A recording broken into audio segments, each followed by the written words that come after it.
The Zephyrian fleet hung at the edge of the Sol system like a collection of golden daggers pointed at Earth's heart. Admiral Kyrix had brought 30 warships, enough firepower to devastate any world that dared to defy the galactic order. His ultimatum was clear: surrender the 3 accused Cathani within 72 hours or face the consequences. President Taylor's response was broadcast across the galaxy. Standing in the Oval Office with Veltar beside him, Taylor spoke directly to the Zephyrian fleet. Earth will not abandon those who have sought our protection. The Cathani are under our care, and we will not betray that trust for the sake of political convenience. What happened next surprised everyone, including humanity itself. Ships began arriving at the edge of the Sol system, but they weren't military reinforcements from Earth's colonies. They were civilian vessels from across human space, mining ships from the asteroid belt, cargo haulers from the outer worlds, research stations, and even passenger liners. Each ship carried a simple message. They stood with Earth's decision to protect the refugees. Captain Jake Morrison watched from the bridge of the horizon as the civilian fleet grew larger by the hour. "I've never seen anything like this," he told Dr. Lisa Carter. "It's like every human in space decided to come home at the same time." But the surprises were just beginning. A small fleet of Nexari ships emerged from hyperspace and took position between the human vessels and the Zephyrian fleet. Their leader, Commander Zektar, sent a message that shocked both sides. "We have come to study the human Cathani integration process. Any interference with this research will be considered an act of aggression against the Nexari Confederation." The Nexari had always prized scientific advancement above all else. When they saw the reports of miraculous agricultural improvements and biological healing happening on Earth, their curiosity overcame their political allegiances. They wanted to learn from the partnership between humans and Cathani, not destroy it. Even more surprising was the arrival of several independent Corvan captains who had broken away from their alliance. Captain Vorak, a respected warrior, announced that he and his fellow captains were disgusted by their government's treatment of peaceful refugees.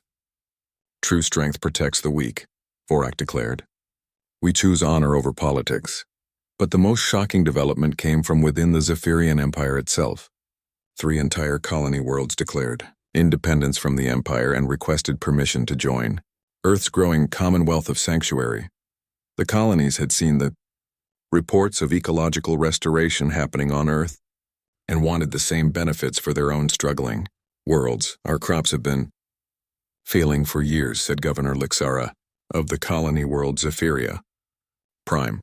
"Our soil is exhausted, our water is polluted, and our children face a future of scarcity. If the Cathani can help us heal our world as they have helped Earth, then we choose them over an empire that offers only pride and empty promises." Admiral Susan Blake found herself coordinating not just Earth's defense, but a growing coalition of humans, aliens, and breakaway colonies. The Sol system was becoming a gathering point for everyone who believed that cooperation was stronger than domination. Ambassador Kyrix watched his position crumble as more ships arrived to support Earth. His own people were abandoning the Empire.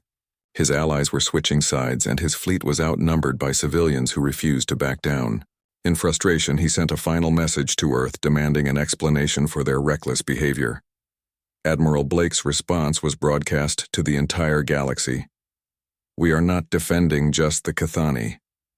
We are establishing a new principle: that civilization's strength comes from embracing diversity, not from maintaining purity. Earth and our colonies will become sanctuary worlds for any species rejected by the galactic community, any people fleeing persecution, any civilization seeking a new start."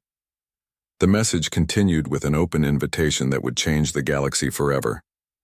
Any being who has been told they are unwanted, any species that has been rejected for being different, any refugee seeking a home among the stars, you will find welcome in human space. We will prove that the galaxy's rejects can become tomorrow's greatest treasures.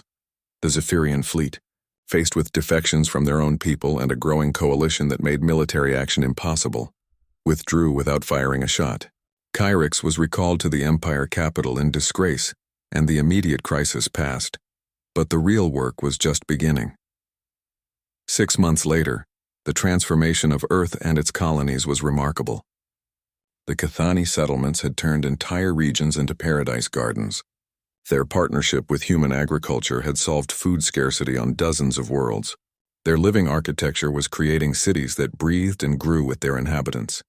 The Institute for Interspecies Integration, established by Dr. Lisa Carter, welcomed its first class of students, human and alien scientists working together to understand how different species could thrive side by side. Kevin Park's research into biological symbiosis was revolutionizing everything from medicine to environmental restoration.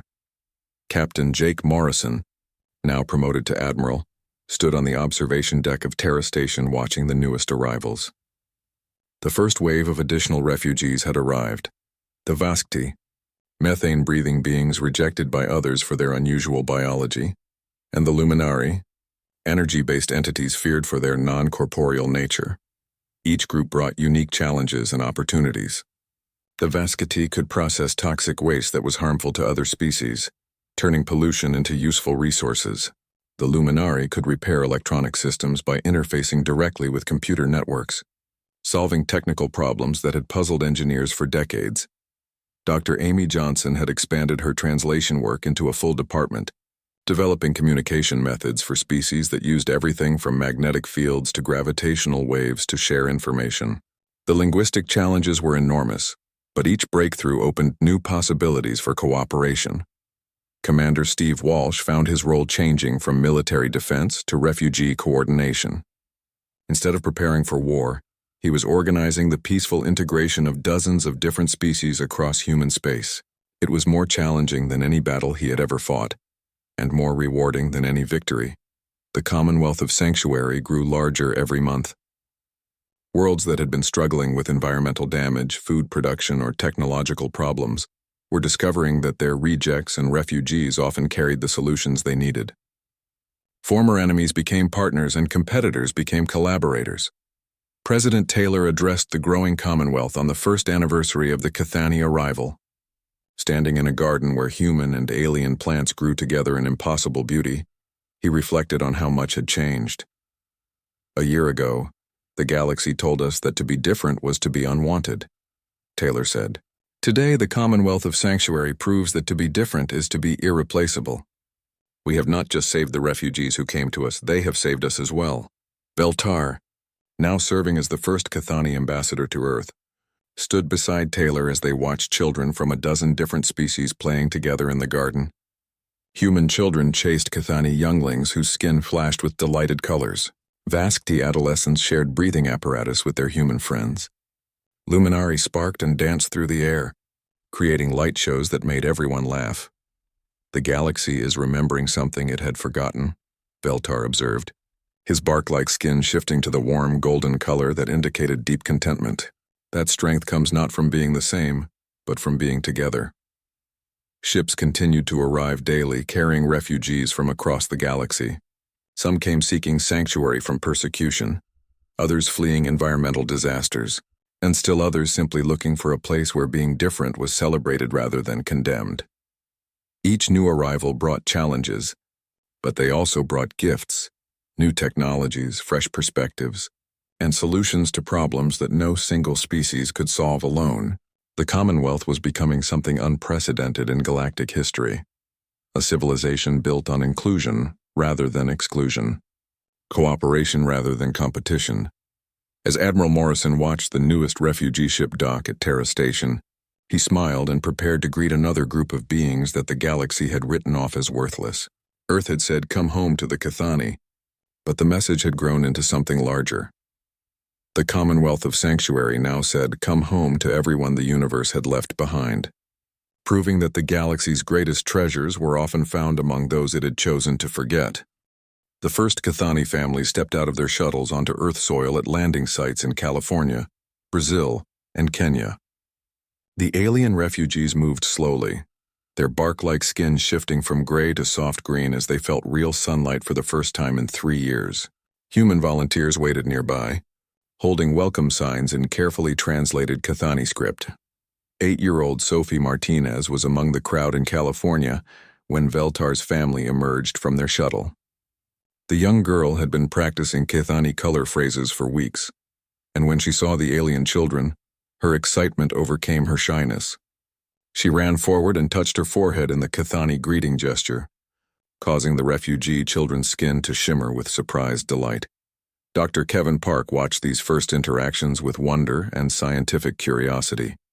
His symbiosis experiments had been successful in the laboratory, but now they would test whether Cathani and Earth biology could truly work together on a planetary scale.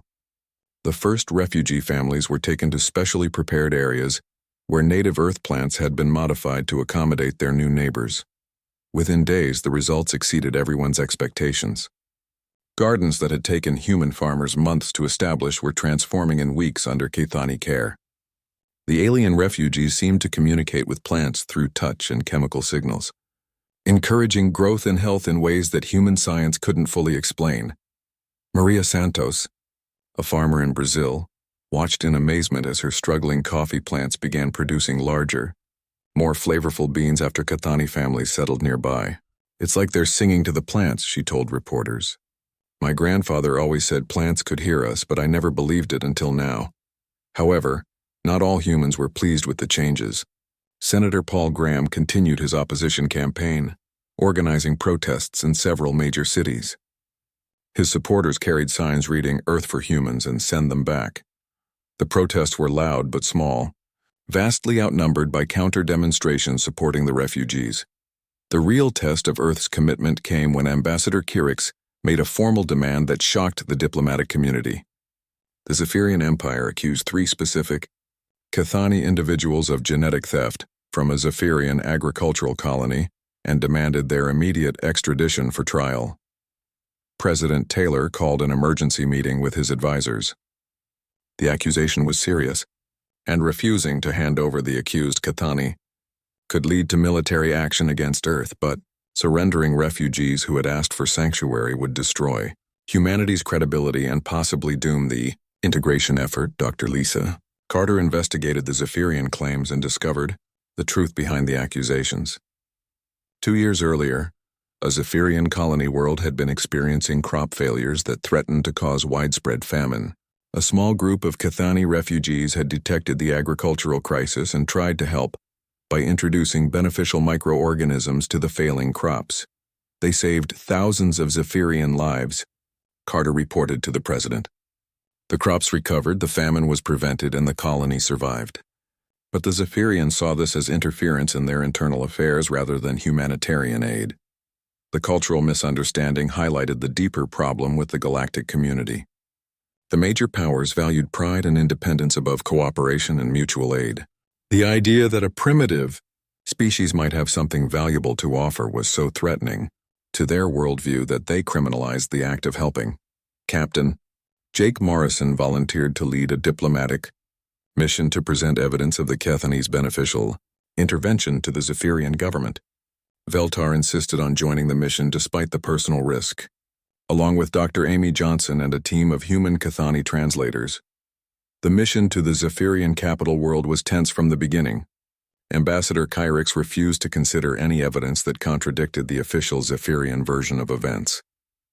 Even when presented with testimony from the colony farmers themselves, who confirmed that the Cathani had saved their crops, the Empire maintained its position.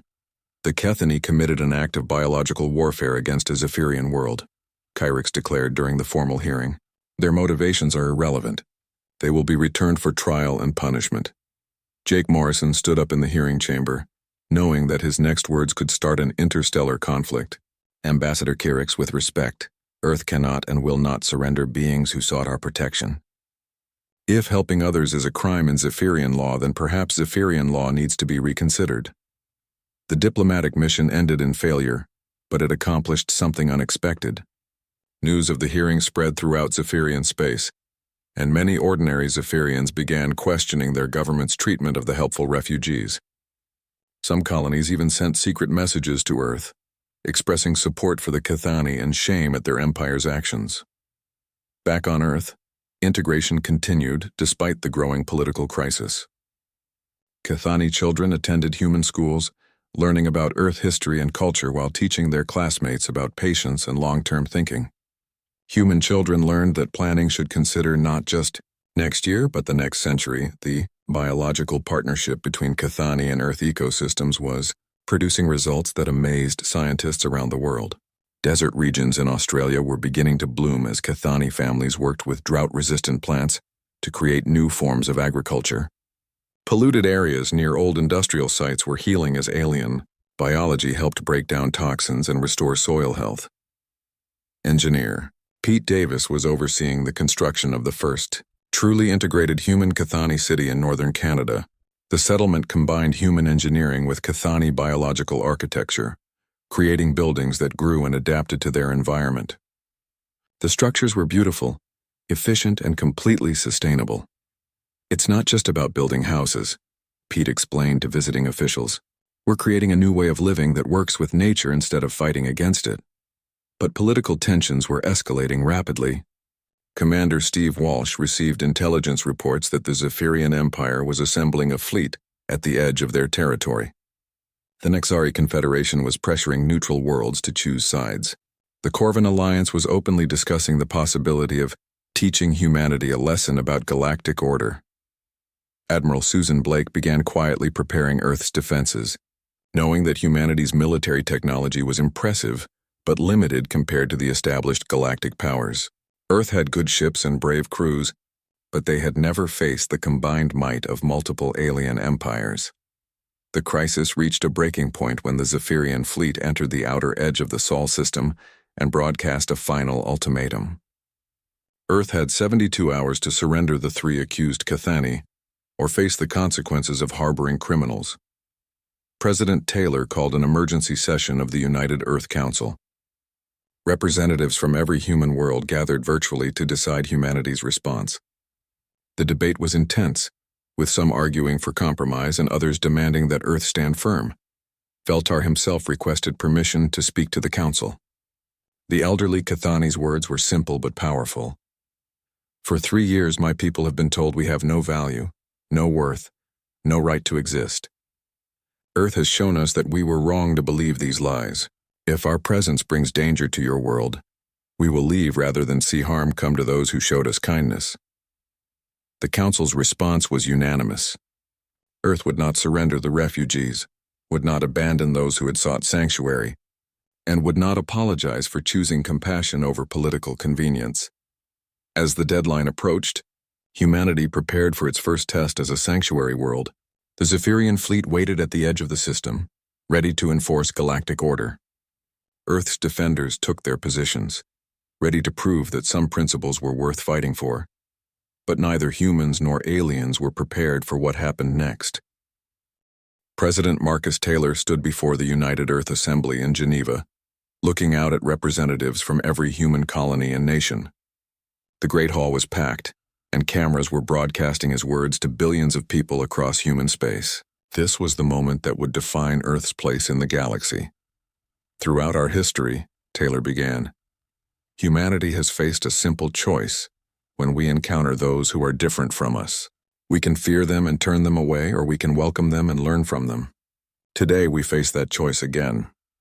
Taylor explained what the Cathani refugees had endured. He told the assembly about their destroyed homeworld and their rejection by every major galactic power. He described their dying generation ship and the 50,000 people aboard who had nowhere left to turn. "The galaxy tells us that accepting these refugees will make us weak," Taylor continued. "I believe it will make us stronger. Earth will not only accept the Cathani people, but we will help them rebuild their civilization among the stars." The response from the galactic community was swift and harsh. Within hours of Taylor's announcement, the Zephyrian Empire suspended all trade agreements with Earth. The Nexari Confederation canceled technology-sharing programs. The Corvin Alliance issued a statement calling humanity naive fools who will learn the cost of misplaced charity. Ambassador Kyrix appeared on every news channel he could access, warning that Earth was making a terrible mistake. "The humans think they can change the natural order of things," he said. "They will discover that some beings are rejected for good reason." But Captain Jake Morrison was already approaching Earth with the Cathani generation ship. As the 2 vessels entered the Sol system, everyone could see the massive alien ship struggling to survive. Entire sections had gone dark, and pieces continued to break away and drift into space. Dr. Lisa Carter worked around the clock with Cathani engineers, trying to understand their dying technology. The generation ship was unlike anything humans had ever seen. Instead of metal and circuits, it was built from living tissue that had been grown and shaped over centuries. The ship was essentially a giant organism, and like any living thing, it was dying without the proper care. Their technology is incredible, Lisa reported to Jake. But it's also incredibly complex. They don't build machines, they grow them. The ship repairs itself, recycles waste, and even produces food, but it needs specific nutrients and conditions that they can't provide anymore. On Earth, preparations were already underway. Engineer Pete Davis led teams working day and night to create settlement areas that could support Cathani physiology. They needed specific soil conditions, particular wavelengths of light, and carefully controlled temperatures. It was like preparing to host visitors from another world, which was exactly what they were doing. Dr. Amy Johnson worked with Cathani scholars to improve translation systems. The alien language was unlike anything humans had encountered before. It used not just sounds but also color changes in their bark-like skin and subtle chemical signals. Understanding them completely would take time, but basic communication was improving rapidly. The first major crisis came when Earth scientists discovered something alarming. The Cathani physiology required certain rare minerals that had been abundant on their homeworld, but didn't exist naturally on Earth. Without these nutrients, the refugees would slowly weaken and die even if they found a safe place to live. "We have maybe 6 weeks to solve this problem," Dr. Carter explained to an emergency meeting of Earth's top scientists. The Cathani have been surviving on stored nutrients from their ship, but those supplies are running out just like everything else. Young botanist Kevin Park was working late in his laboratory when he made a breakthrough discovery. Kevin had been studying samples of Cathani tissue that Lisa had brought back from the generation ship. He noticed something unusual about how the alien cells interacted with Earth plant life. "They're not just consuming nutrients," Kevin explained excitedly to his supervisor. "They're forming symbiotic relationships. The Cathani cells help Earth plants grow faster and resist disease, while the plants provide nutrients that the Cathani need." Kevin's discovery meant that the refugee crisis might actually be an opportunity. If the symbiosis worked on a large scale, Earth could gain agricultural technology beyond anything humans had ever achieved, while the Cathani could get the nutrients they needed to survive. But first, they had to test the theory without risking anyone's life. Meanwhile, political pressure on Earth was increasing. Senator Paul Graham led a growing opposition movement, arguing that Earth couldn't afford to support 50,000 alien refugees. He pointed to the economic sanctions already imposed by the galactic powers and warned that worse was coming. "We're sacrificing our future for strangers," Graham declared during a heated Senate debate. "These aliens have been rejected by everyone for a reason. Why should we be different?" The answer came from an unexpected source. Reports began arriving from human colonies throughout space about spontaneous support efforts. The asteroid miners were already shipping rare metals toward Earth for the refugee settlements. Terraforming crews were volunteering their expertise. Even military units were requesting permission to help with the refugee operation. Admiral Susan Blake watched these developments with growing amazement. "I've never seen anything like this," she told her staff. "It's like the entire human diaspora has decided to prove something to the galaxy." The Cathani generation ship finally reached Earth orbit on a Tuesday morning. By then, pieces of the massive vessel were breaking away every few hours.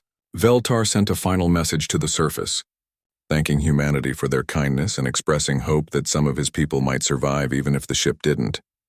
Jake Morrison prepared to begin the largest refugee evacuation in human history. Shuttle after shuttle would have to ferry Cathani families from their dying ship to the settlements waiting on Earth's surface. The process would take weeks, and the generation ship might not last that long. Dr. Carter made one final inspection of the alien vessel before the evacuation began. What she found there changed everything she thought she knew about the Cathani. Hidden in the deepest parts of the ship were vast libraries of living knowledge, genetic templates for rebuilding their entire ecosystem, and seeds from their lost homeworld. "They're not just refugees," Carter reported to Earth. "They're the keepers of an entire world's biological heritage. Everything that lived on their planet is preserved in this ship. If we can save them, we're not just helping 50,000 people, we're saving an entire biosphere." Kevin Park's symbiosis experiments were showing remarkable results. Test plots where Earth plants had been exposed to Cathani biology were producing crops with twice the normal yield. The soil itself was becoming richer and more fertile. Even areas that had been damaged by pollution were beginning to heal. As the first Cathani shuttles prepared to land on Earth, President Taylor addressed the planet one more time. Today we discover whether humanity's greatest strength is our technology, our military, or our willingness to help those who need it most. I believe we're about to show the galaxy something they've forgotten how to do. The shuttles descended through Earth's atmosphere, carrying the first Cathani families to set foot on humanity's homeworld. At settlement sites around the globe, humans waited to welcome their new neighbors and begin an experiment that would change both species forever. Admiral Susan Blake was drinking her morning coffee when the priority message arrived at Terra Station. The orbital platform circled Earth like a giant metal ring, handling all deep space communications for the planet below. Susan had been running Terra Station for 8 years, and she had never received a message quite like this one. Jake Morrison's face appeared on her screen, looking tired but determined. Behind him, she could see what looked like a walking tree with glowing eyes. Susan set down her coffee and listened as Jake explained about the Cathani refugees and their request for sanctuary on Earth. When the message ended, Susan sat back in her chair and thought. 50,000 alien refugees had never asked to come to Earth before. Most alien species preferred their own worlds or stayed within their own empires. Earth was considered a nice place to visit, but not somewhere aliens wanted to live permanently. Susan forwarded the message to President Marcus Taylor in Washington. Within an hour, her communication system was buzzing with calls from government officials, scientists, and reporters. Word was spreading fast, and everyone wanted to know what Earth would do. The first official response came from an unexpected source. Ambassador Kyrix of the Zephyrian Empire contacted Terra Station directly. His image appeared on Susan's screen, showing a tall, proud being with golden skin and eyes like blue fire. Admiral Blake, Kyrix said in perfect English, I understand that one of your ships has made contact with the Cathani refugees. I feel it is my duty to warn you about these beings. Susan kept her voice calm and professional. What kind of warning, Ambassador? The Cathani are parasites, Kyrix explained. They consume resources without giving anything back. They have no understanding of proper civilization or order. Every world they have approached has rejected them for good reason. I trust that Earth will make the wise choice and send them away. After Kyrix ended the transmission, Susan received similar messages from Nexari and Corvin officials. All of them seemed very interested in making sure Earth rejected the Cathani refugees. This made Susan curious about why these powerful empires cared so much about what Earth did with a group of homeless aliens. Down on Earth's surface, Dr. Alan Hughes was having the same thoughts. Alan worked for the Department of Xenosociology and spent his time studying alien cultures and behaviors. When he heard about the Cathani, he immediately began researching everything he could find about them. What Alan discovered was interesting. The Cathani had no history of violence or aggression. They had never fought wars or conquered other planets. Their technology was based on growing living things instead of building machines. They seemed to think in terms of centuries rather than years, making plans that would benefit their great-grandchildren. These aren't dangerous refugees, Alan told his assistant. They're gardeners and philosophers. The only reason they've been rejected is because they're different from what the galaxy considers normal. Meanwhile, President Taylor was dealing with pressure from multiple directions. The alien empires were strongly suggesting that Earth reject the Cathani. Several Earth colonies were worried about the economic impact of accepting 50,000 refugees, but there were also voices calling for acceptance. Farmers in Iowa sent a message offering land for Cathani settlement. They had heard about the refugees' ability to heal damaged soil and were excited about the possibilities. Scientists in Brazil volunteered to study Cathani biotechnology and see what humans could learn from it. The most touching responses came from ordinary people. Children in schools across Earth began drawing pictures of welcome signs in languages they couldn't read. Families offered to host Cathani visitors. Retired people volunteered to help with translation and cultural exchange. Commander Steve Walsh was less optimistic. As head of Earth's defense forces, Steve had to think about the practical consequences of accepting the refugees. 3 major galactic powers were already unhappy with Earth's consideration of the Cathani. If Earth went ahead with accepting them, There could be serious political and economic consequences. The Nexari Confederation provides us with advanced computer technology, Steve explained to President Taylor during a secure video call. The Corvin Alliance helps protect our outer colonies from pirates. The Zephyrian Empire buys our agricultural products and rare minerals. If we anger all three by accepting these refugees, we could lose everything we've built in space. President Taylor understood Steve's concerns, but he was thinking about something else. Earth's history was full of examples of refugees and displaced people finding new homes and making their new countries stronger. The United States had been built by people from all over Earth. Many of humanity's greatest achievements had come from mixing different cultures and ideas.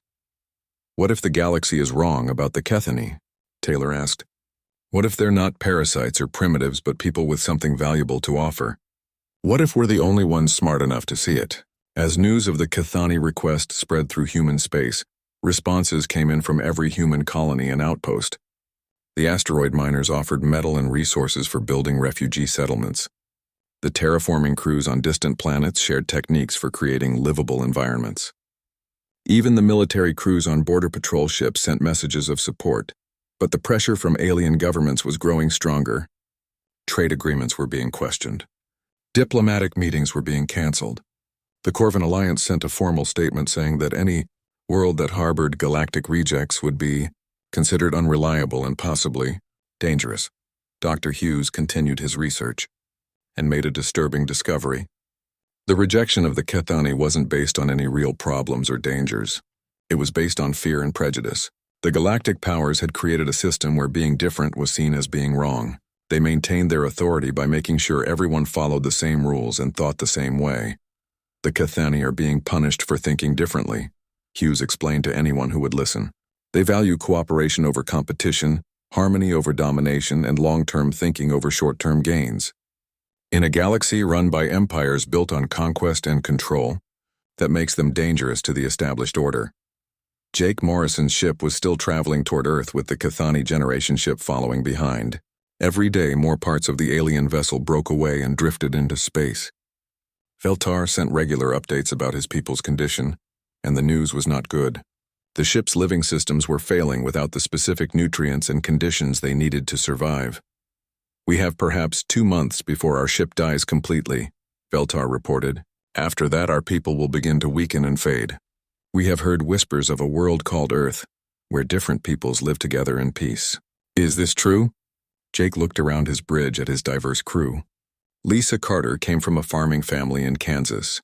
His engineer, Pete Davis, had grandparents from 3 different continents. Communications officer Amy Johnson spoke 6 Earth languages and was learning her 7th.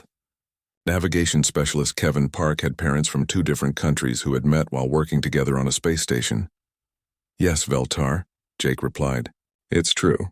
And if I have anything to say about it, you're going to see it for yourself. President Taylor made his decision on a quiet Tuesday morning, while looking out his office window at the diverse city of Washington below.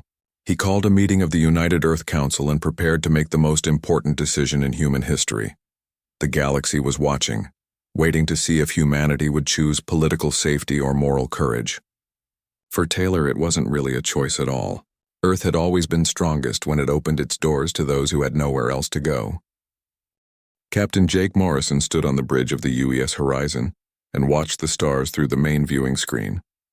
His ship had been traveling for 3 weeks now, following a strange signal that came from deep space. The signal was weak and broken, but it carried something that made Jake curious. It was a call for help. The Horizon was not a military ship. It was built for research and exploration. Jake and his crew spent most of their time studying new planets and making contact with alien species. In his 15 years as captain, Jake had seen many strange things among the stars. But this signal was different. It came from a species that nobody in the galaxy seemed to know about. Dr. Lisa Carter walked onto the bridge carrying a datapad. She was the ship's head scientist and had been working on the signal for days. Lisa was good at her job and could usually figure out alien languages faster than anyone else. She looked tired but excited. "Captain, I think I know what we're dealing with," Lisa said. She touched her datapad and sent information to the main screen. "The signal is coming from a generation ship. It's huge, maybe 10 times bigger than anything humans have ever built. But it's dying, Jake looked at the data. The ship was indeed massive. It was made from what looked like living material instead of metal and plastic. Strange patterns covered its surface, and parts of it seemed to be growing while other parts were clearly falling apart. "Any idea who built it?" Jake asked. "That's the interesting part," Lisa replied. "I've been checking our databases and comparing the signal to known alien languages. This species calls themselves the Cathani. But here's what's strange. They're not in any of our diplomatic records. It's like they don't exist as far as the galactic community is concerned." Jake frowned. Every spacefaring species was registered with at least one of the major galactic powers. The Zephyrian Empire, the Nexari Confederation, or the Corvan Alliance kept records of everyone they had contact with. For a species to have no records meant they were either very new to space travel or something unusual had happened. "How many are on that ship?" Jake asked. Lisa checked her pad again. "Based on the signal strength and ship size, I estimate around 50,000 individuals. Captain, that's an entire civilization packed into one vessel." The bridge fell quiet. 50,000 beings floating in space with nowhere to go was not something any captain wanted to ignore. Jake had rules he lived by, and one of them was simple. When someone needed help, you helped them. "Set course for the generation ship," Jake ordered. "Maximum safe speed." It took 2 days to reach the Cathani vessel. When they got close enough to see it clearly, everyone on the bridge stopped what they were doing and stared. The ship was beautiful in a way that human technology could never match. It looked like a giant tree floating through space, with branches that stretched for kilometers. But many of the branches were brown and dying, and pieces were breaking off and drifting away. Jake opened a communication channel. "Unknown vessel, this is Captain Jake Morrison of the United Earthship Horizon. We received your distress signal and are here to help." The reply came in a voice that sounded like wind through leaves. The translation system worked slowly, turning the alien words into something Jake could understand. "Earthship, I am Veltar, Elder of the Cathani. We thank you for responding to our call. We have traveled far and asked many for sanctuary, but all have turned us away. Our ship dies and we have nowhere left to go." Jake felt something cold in his stomach. "Veltar, can you tell me which worlds you've approached? Maybe we can help you contact them again." There was a long pause before Veltar answered. "We have spoken to the proud Zephyrians, who called us parasites because we eat sunlight instead of flesh. We asked the clever Nexari for help, but they said we were too primitive because our technology grows instead of being built. The strong Corvan would not even let us land on their world, saying we were too weak to deserve their attention." Jake looked at Lisa, who was shaking her head in disbelief. These were the 3 most powerful civilizations in known space, and they had all rejected the Cathani. But from what Jake could see, the Cathani were clearly intelligent and peaceful. Their ship alone showed technology that humans had never achieved. "What happened to your homeworld?" Jake asked. "Our sun died," Veltar said simply. "It grew too large and consumed everything we had built over thousands of years. We saved who we could and began searching for a new home. That was 3 years ago. Jake made a decision that would change everything. Veltar, we'd like to invite a small group of your people aboard our ship. We want to learn more about the Cathani and see if we can help." "You would do this?" Veltar sounded surprised. "Even though others have rejected us?" "The others were wrong," Jake said. "Will you come aboard?" 6 hours later, Jake met his first Cathani face-to-face. Veltar was tall and looked like a walking tree, with bark-like skin that changed colors when he spoke. His voice was gentle, and his large eyes showed intelligence and sadness. Lisa spent hours talking with Veltar and learning about Cathani abilities. They could make plants grow faster and heal damaged soil. They could build living structures that lasted for centuries. They thought in long terms and believed in working with nature instead of fighting against it. "Why won't anyone accept you?" Lisa asked. Veltar's skin turned a darker shade. "Because we are different. We do not conquer or compete like others. We do not build machines that tear apart worlds for resources. We seek harmony, and this frightens those who believe strength comes only through domination." That night, Jake sat in his quarters thinking about what he had learned. The Cathani were refugees with nowhere to go. They had been rejected by every major power in the galaxy, simply because they were different. But Jake remembered something about humanity that the galaxy seemed to have forgotten. Earth had always been a place where the different and displaced could find a home. Throughout human history, The greatest advances had come when different cultures and ideas mixed together. Maybe it was time to remind the galaxy what that looked like. Jake opened a communication channel to Earth. His message would take weeks to reach home, but it would be the most important message he had ever sent. He was going to ask if Earth would do something no other world had been willing to do: welcome the unwanted.